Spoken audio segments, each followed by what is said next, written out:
શું તમે ક્યારેય વિચાર્યું છે કે આપણી જે શાંતિ, આનંદ અને સફળતા આખી જિંદગી બહાર શોધીએ છીએ, કદાચ તે બધું આપણા અંદર જ છુપાયેલું હોય?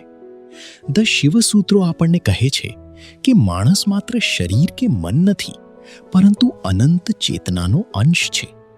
આજે આપણે સમજવાના છીએ કે શિવનો સાચો અર્થ શું છે અને કેવી રીતે આ પ્રાચીન જ્ઞાન આજના જીવનમાં પણ આપણને આંતરિક શક્તિ, શાંતિ અને મુક્તિ આપી શકે છે. નમસ્કાર મિત્રો, વીડી ગુજરાતીમાં આપનું સ્વાગત છે.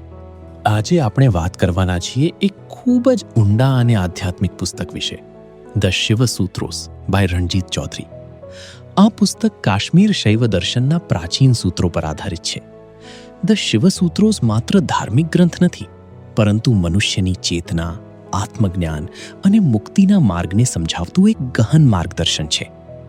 આ પુસ્તકનો મુખ્ય સંદેશ ખૂબ સરળ પણ શક્તિશાળી છે. મનુષ્ય કોઈ નાનો કે મર્યાદિત જીવ નથી.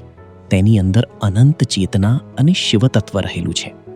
અર્થાત આપણે જે શાંતિ, આનંદ અને પૂર્ણતા બહાર શોધીએ છીએ, તે હકીકતમાં આપણા અંદર જ છે.